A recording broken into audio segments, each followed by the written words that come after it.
Carry on tak? Okay, Assalamualaikum dan selamat pagi tuan-tuan dan puan. Waalaikumsalam. Hari ini kita akan bincangkan pasal topik 5 berkaitan dengan pembinaan peradaban majmuk di Malaysia. So, ini adalah ahli kumpulan kami. Tak perkenalkan tak?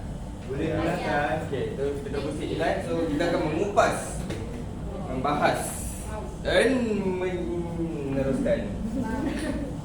Okey, so pendahuluan kami adalah peradaban majmuk di alam Melayu.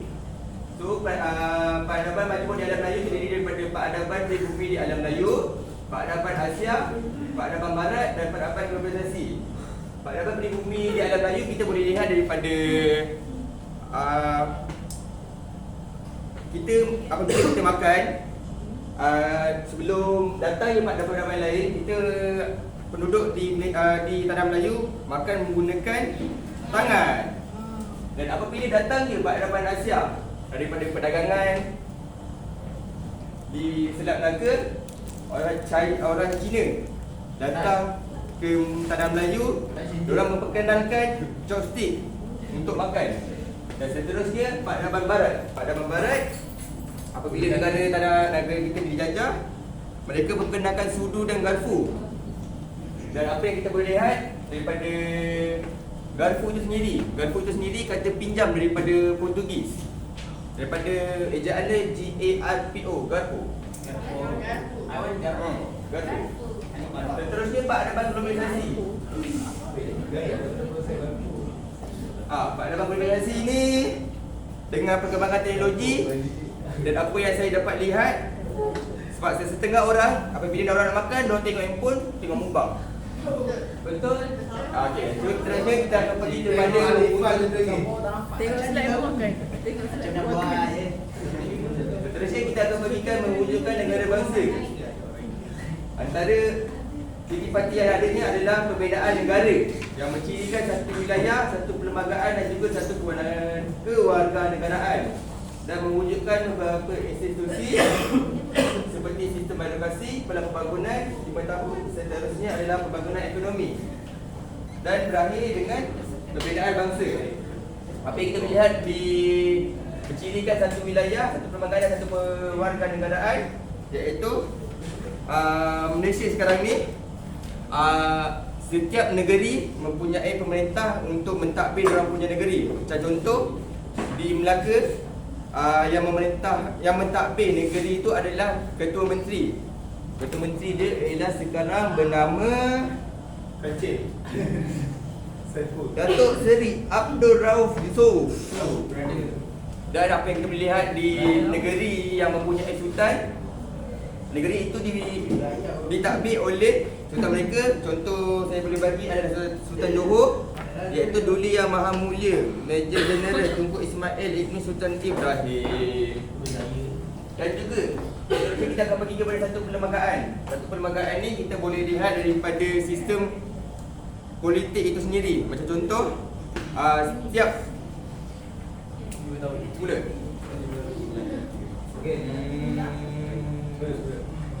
Okey. Undang-undang Perlembagaan Malaysia. Contoh yang sistem setiap rakyat Malaysia perlu mengundi, iaitu dan setiap parti mereka memerlukan 112 kerusi untuk menang majoriti muda. Dan keseluruhan kerusi yang ada di Malaysia adalah sebanyak 22 kerusi. Seterusnya kami akan pergi kepada kewujudan kewarganegaraan. So itulah benda yang kita boleh nampak adalah IC itu sendiri. Dan kita akan pergi kepada ekonomi. So ekonomi adalah apabila pembangunan ekonomi ni kita boleh lihat daripada dia untuk mengurangkan jurang pendapatan itu sendiri. Apabila jurang pendapatan itu terlalu banyak beza, so itulah terjadinya jenayah. Dia bukan boleh jadi jenayah dan akan membuat perpecahan kaum itu sendiri. So itu sahaja daripada saya.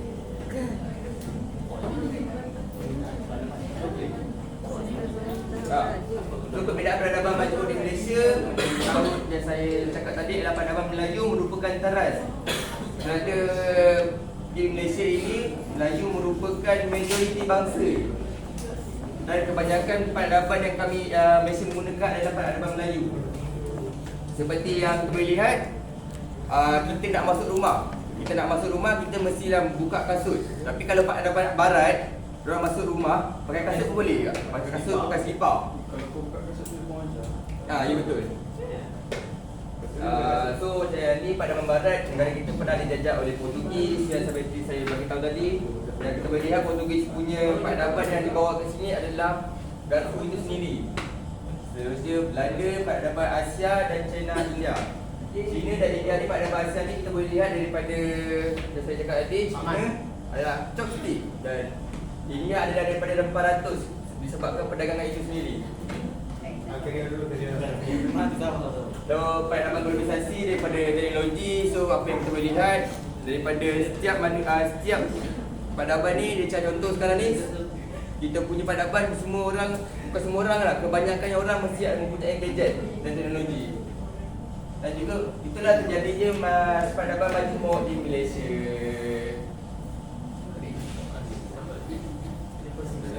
Seterusnya sejarah sosial pengaruh peradaban dunia dalam pembinaan negara bangsa. Kat sini ada 3 juga, sama macam tadi, peradaban Asia, peradaban Barat dan juga globalisasi. Untuk contoh Asia pula, kita boleh bagi contoh seperti kedatangan orang-orang masyarakat luar, iaitu daripada China dan juga India, datang ke Malaysia untuk bekerja. Contoh yang lain, bila dia bekerja kat sini lama, lepas tu dia boleh memperbanyakkan budaya bangsa dan agama.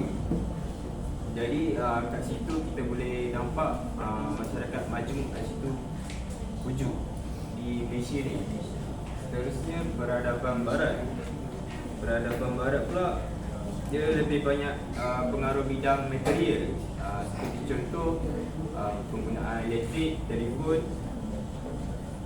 dan juga ada sistem pendidikan, budaya dan juga bandar moden. Peradaban Barat ni boleh dikatakan semua budaya-budaya Barat yang kita telah berpengaruh kepada dunia luar, maksudnya dalam Malaysia ni. Last sekali, globalisasi. Globalisasi pula dia berlaku melalui kemodenan lah, kira era untuk negara ini berkembang. Kira zaman sekarang lah, ada penggunaan media sosial yang berluasa pada zaman ini. Tak kira lah kanak-kanak, remaja, dewasa dan juga orang tua, semua ada media sosial. Sejurus boleh sumbang kepada pembentukan peradaban majmuk di Malaysia. Lepas tu kita ada konsep negara bangsa. Konsep negara bangsa, syarat utama negara bangsa ada 3 je kena ingat. Iaitu pertama, masyarakat dalam sebuah negara hidup bersatu padu. Key point dia hidup dalam keadaan bersatu padu tanpa berlakunya diskriminasi dan perpecahan. Kiranya rakyat Malaysia ni sangat aman lah pada zaman sekarang. Tak tahulah kalau ada peperangan ke apa. Yang kedua, rakyat Malaysia mesti berpegang teguh kepada satu ideologi yang sama. Maksudnya rakyat Malaysia mesti berpegang teguh kepada rukun negara lah.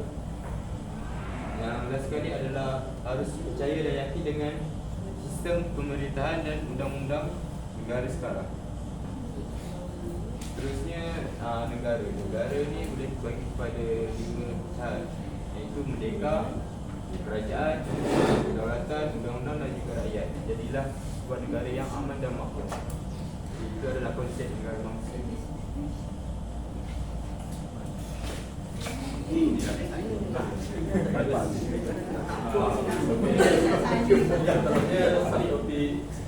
Konsep dan pembentukan negara bangsa dalam acuan Malaysia.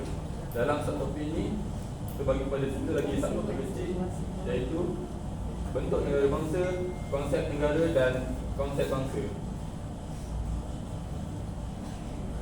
Pada tarikh kemerdekaan Malaysia 31 Ogos 1957, lahirnya satu negara, tapi bukan bangsa. manakala pada tarikh 16 September 1963 yang lahirnya adalah negara Malaysia tetapi bukan bangsa Malaysia. Untuk itu sistem negara bangsa memerlukan promosi kepentingan sendiri sahaja. Bagi pandangan liberal dan sosialis, konsep dan pembentukan negara bangsa adalah usaha membentuk kesetiaan dan ketaatan sivik yang sempurna. Manakala bagi pandangan konservatif dan nasionalis, konsep dan pembentukan negara bangsa adalah etnik atau perpaduan organik. Satu bangsa, satu negara. Satu ras membentuk bangsa dan melahirkan satu negara. Contohnya, Jerman membentuk negara Jerman dan Jepun membentuk negara Jepun. So dia fokuskan untuk negara dia saja. Kemudian bangsa tanpa negara, penuntutan negara yang dilakukan oleh satu bangsa untuk bernegara dan mempunyai autonomi sendiri. Contohnya, rakyat Melayu petani di selatan Thailand, dia ada bangsa, tetapi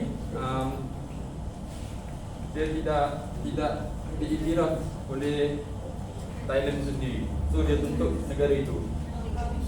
Kemudian negara tanpa bangsa, negara yang tidak jelas identitinya, walaupun negaranya dikategorikan sebagai negara berdaulat.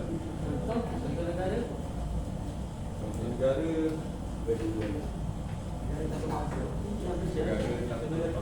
contohnya Malaysia.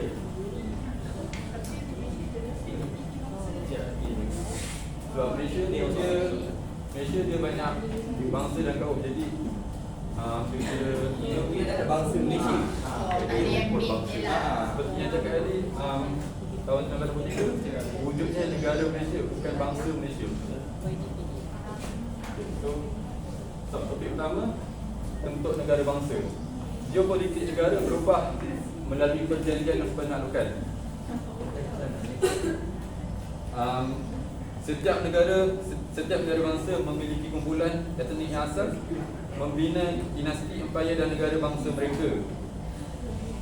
So, ketika berlakunya geopolitik negara ini, terdapat dua kategori negara bangsa, iaitu negara bangsa dan negara bangsa tamu dan negara bangsa settler. Bagi negara bangsa tamu, maksudnya ialah satu wilayah yang diduduki oleh kumpulan etnik asal. Contohnya Malaysia, Filipina, Indonesia. Dan seterusnya negara bangsa settler ni, dia diduduki oleh komuniti migran dan meminggirkan rakyat watan kawasan tersebut. Contohnya Australia, Amerika Syarikat dan Kanada. Subtopik kedua yang kecil adalah konsep negara. Masyarakat yang mendiami kawasan tertentu dan diperintah satu kerajaan yang berdaulat. Kerajaan yang ada tu adalah untuk memerintah atau menguatkuasakan undang-undang di negara tersebut. Negara, apa itu negara? Negara ialah kerajaan yang merdeka dan berdaulat. Elemen terpenting dalam negara ini adalah penduduk dan rakyat setempat itu sendiri. Kemudian konsep bangsa. Konsep bangsa berasal dari perkataan Latin, iaitu lahir. Ia merujuk kepada tempat asal lahirnya seseorang individu yang membawa kepada pembentukan satu kumpulan besar manusia. Konsep bangsa ini juga menjelaskan tentang sesebuah kumpulan etnik, bahasa dan kebudayaan komuniti. Kebiasaannya bangsa terbentuk melalui keterikatan hubungan darah dan keturunan. Contohnya bangsa Melayu berkahwin dengan bangsa India atau bangsa Cina. So akan ada dua pencantuman bangsa. Jadi bila lahirnya anak dia, keturunan Melayu dan India tu ada dalam darah anaknya tu. Faham tak?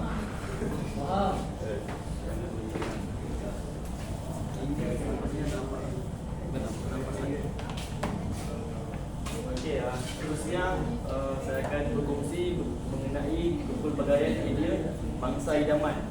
Okey, apa itu pelbagai media bangsa idaman, dia merujuk kepada konsep masyarakat yang ideal, iaitu sempurna, di mana pelbagai etnik, budaya, agama dan latar belakang lainnya dihargai, diiktiraf dan dihayati sebagai negara yang positif.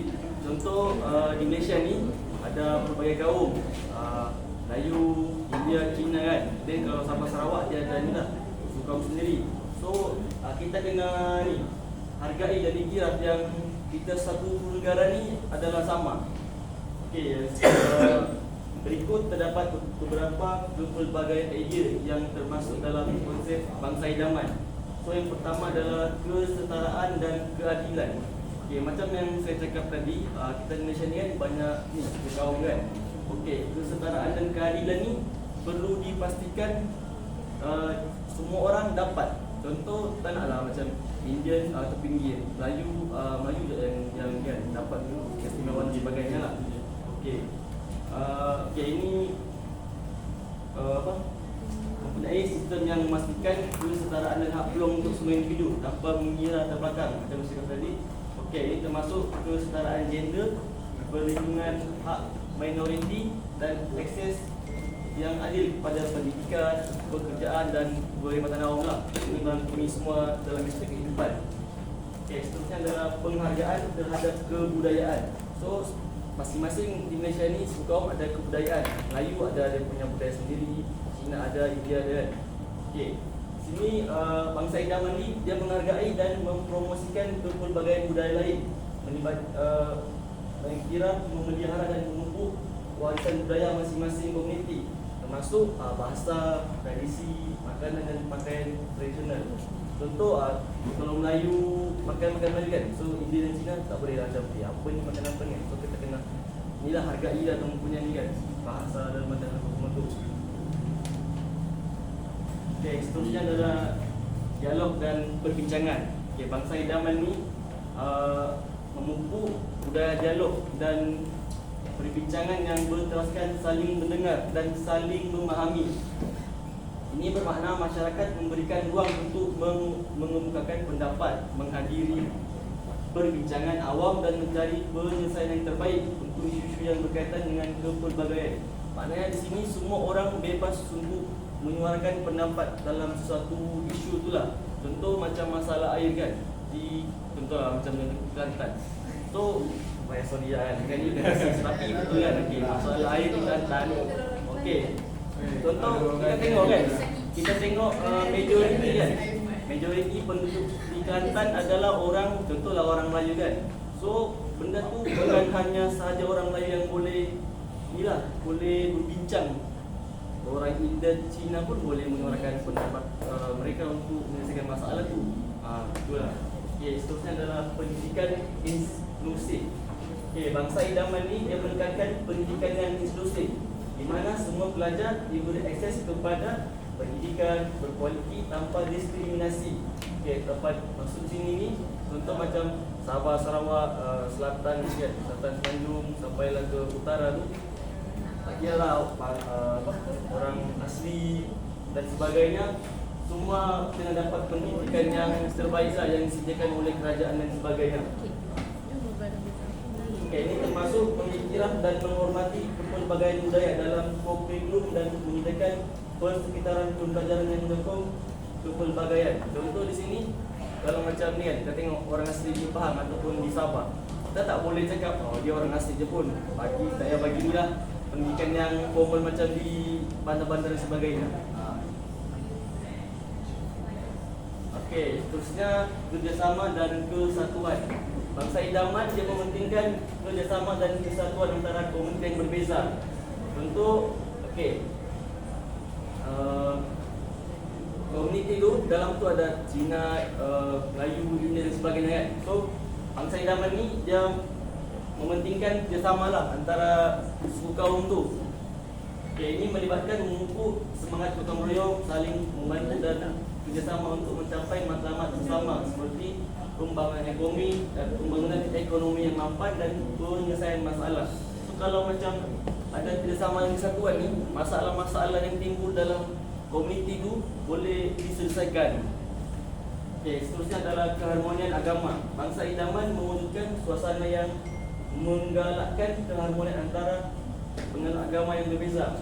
Contoh, okey, Melayu agama Islam, Cina ada yang Buddha, ada yang Kristian kan. Kalau macam Indian pun sama juga, ada yang Buddha kan. So, yang keharmonian agama ni kita sebagai rakyat Malaysia ni kenalah menghormati agama orang lain. Contoh, okay, saya Islam, keliling Buddha kan, kena menghormati agama ni lah.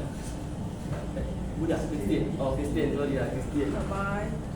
Okey, seterusnya adalah kepelbagaian politik.